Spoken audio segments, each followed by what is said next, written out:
All right, this is the writing weekly overview video. This is the week of April 12th through the 16th. We know that last week we did complete the FSA, the writing portion of the FSA. So this week we are going to focus on grammar concepts that were previously taught. So each day is going to look the exact same, but the passages are different and the questions are different. You have a short passage. These are Greek myths, and you have multiple choice questions that go along with the text. There are words and phrases that are underlined in the passage, and you have to choose the correct word or phrase to complete the sentence. So Monday, you're doing practice day 1, and on Tuesday, practice day 2.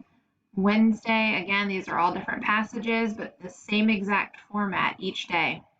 So Thursday, and then Friday. We will spend time in class going over this, and as we get closer to the reading and math FSA, our time in writing, we will go back and revisit writing, but we will also spend some time going back and revisiting grammar and also possibly some math concepts. So that's your overview. Let me know if you guys have any questions.